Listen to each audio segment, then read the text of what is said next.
this is actually something that I see a lot of people neglect. They're literally going into the gym, they're killing themselves 7 days a week, doing cardio, doing strength training, and doing all the things, but they're still not focused on this.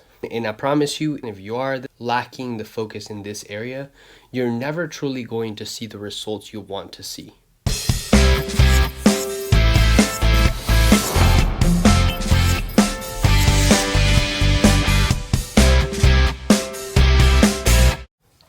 What's going on, guys? Welcome back to another episode of the Persevere Performance Podcast. I am still nasally as hell, but we're here, we're healthy, and we're ready to continue with our episodes. Been sick for the past 2 weeks, so I haven't really put anything out, but we're ready to get back in the groove. And I'm actually really excited to talk about the subject I'm going to talk about today. And that being what I believe needs to be your number one focus when it comes to your fitness, regardless of what your goal is. And this is actually something that I see a lot of people neglect. They're literally going into the gym, they're killing themselves 7 days a week, doing cardio, doing strength training, and doing all the things, but they're still not focused on this. And I promise you, if you are this person, if you are this type of person, and you are lacking the focus in this area, you're never truly going to see the results you want to see. So with that being said, the number one thing I believe a person needs to focus on when jumping into a fitness journey, regardless of what their goal is their nutrition. And I honestly see so many people jump into this journey and they could be crushing it, right? Like they could be, hitting new PRs in the gym. They could be consistent. They could be doing their cardio. They could be doing all the things. But the main puzzle piece that is going to determine your overall results is going to be your nutrition. So I kind of just want to hop in here today and simplify that a little bit so that you understand what you need to be focused on depending on what your goals are. So I'm going to start with fat loss, and the reason being is because many people jumping into this journey, their initial goal is fat loss. If your goal is fat loss, the number one thing you need to focus on when it comes to your nutrition is emphasizing on the fact that you are in a calorie deficit. Best way to know if you are eating in a calorie deficit is logging your food. There's no better way. You can guesstimate all you want, but if you accurately actually want to know how much food you're consuming, it needs to be logged. It needs to be tracked. If you work with any of us, any of our coaches, we need you to track your food, because if you're not tracking your food, we don't ever know exactly how much you're actually consuming, so we can never tell you where the dial needs to move to start seeing the results you want to see. So number one piece is definitely you have to start logging your food to ensure you are in a calorie deficit. One of the methods that I like to use is the 2-week method, right? So what I have people do is I have them track for 2 weeks at a certain amount of calories, right? So say we set your goal to 1,800 calories, just as an example, right? You eat 1,800 calories, and meaning you're tracking everything. I mean everything, meaning condiments, meaning drinks, juices, Starbucks, all of that. You're hitting 1,800 calories for 2 weeks straight. And after those 2 weeks, first week we do an average, second week we do another average. If in those 2 weeks, the average between those 2 weeks went down, it means you are in a calorie deficit, meaning you're consuming less calories than you're outputting. If the dial doesn't move, right? If it stays the same, pretty much the average weight stays the same, goes up slightly or goes down very little, it means you're at about a maintenance, right? So by us tracking your food for those 2 consistent weeks, we know that 1,800 calories puts you at a maintenance, which means we just adjust the dial down, meaning you lower the calories by 200 calories. Just an example, right? These are not exact numbers. And that is how you're going to ensure you are in a calorie deficit.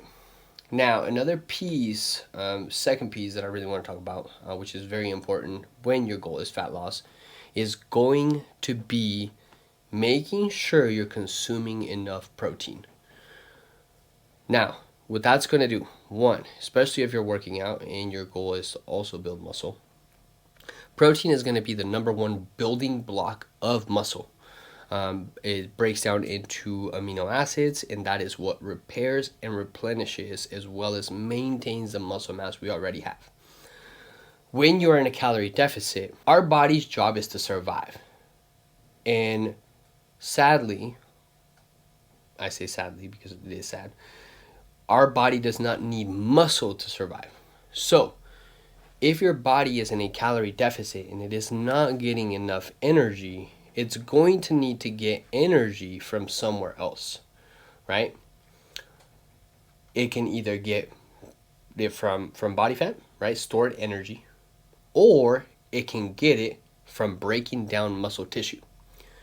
But when you are actually consuming enough protein, you're protecting that muscle. You're literally, it's like an insurance agent for your muscle. Now, is atrophy still going to happen when you're in a calorie deficit? Yes, it's inevitable, but by consuming enough protein, you're making sure you are slowing that process or even actually stopping that process, period, for some people, right? Everybody's different. So that is going to be the second most crucial piece of a fat loss goal and when it comes to your nutrition. Then, we obviously get into the different macronutrients. Your split between carbs and fats is dependent person to person, depending on what a person prefers. But what matters most is making sure you are in a consistent calorie deficit, and that's how fat loss is going to happen. Now, like I said, this is going to be very basic, so that's just the base of it, right? If your goal was to gain muscle, same concept apply. I still need you to track your food. We still need to know what you're consuming consistently so that we can adjust the dial accordingly. So, tracking is going to be the number one priority. 2, consuming enough protein is also going to be a big priority. And then, once you get into muscle mass, right? Once you get into gaining muscle, there is going to be, obviously, you're going to be in a calorie. You want to be in a calorie surplus, and what I like to tell people is always a slight calorie surplus. You don't want to go crazy and go eat Roberto's and freaking all the things, right? What people call it dirty bulk. The goal of a bulk and gaining muscle is you want to gain as much lean body mass as possible. So, with that being said, while you're in a slight calorie surplus, you want to keep it very slight so that the gain of it is mostly muscle.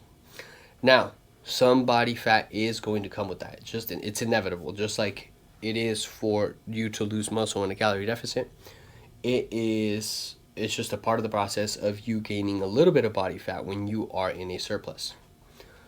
But as I said, if you minimize that surplus, you can kind of avoid gaining too much body fat, so that when you get to a good point, you just have a little bit to lose and you can really showcase that muscle mass you were able to gain in that gaining phase. And yeah, and besides that, right? So if your goal is not to lose body fat, if your goal is not to gain muscle, right? If you just want to be healthier, if you just want to feel better, food and what you consume is going to be your energy source, right? If you're constantly eating processed foods, deep fried stuff, things that are not very well processed by your body to utilize as fuel, you're going to feel like trash, right? So again, even if your goal is just to feel better, just to be healthier, nutrition has got to be your number one focus. And now with all that being said, you guys have heard the saying that goes, you cannot outrun a bad diet. It's true. You can't. All these people that say, oh, I ate a bunch of trash yesterday, but it's alright, I'm going to burn it off tomorrow. It doesn't work that way. Your body just doesn't just burn what you ate the day before. No, there's a bigger process to that. So if you are just, say you're 1, 2. I see people all the time, man. They're 4 years deep into their journey and they still haven't seen the changes from all the hard work they're putting in. And realistically, man, if they just got a little more dialed in with their nutrition, if they really just started emphasizing on even just making sure they know how many calories they're eating and eating enough protein, period. If they just emphasize on those two right there, they would see a significant amount of change in their bodies just from those alone. So, anyways, I hope today's episode was helpful, guys. Like I said, I wanted to just kind of simplify it a little bit in the sense of what to do when depending on your goal, and try to explain to you guys why nutrition is so important to your goal and to what you're trying to achieve when it comes to your fitness journey. So I hope that episode was helpful, guys. And if it was, make sure you comment down below for the algorithm and share this video with anybody who you think would benefit from, that you've probably seen in the gym spinning their wheels and have not focused on their nutrition yet. Anyways, hope you guys have a killer day, and I'll talk to you all soon.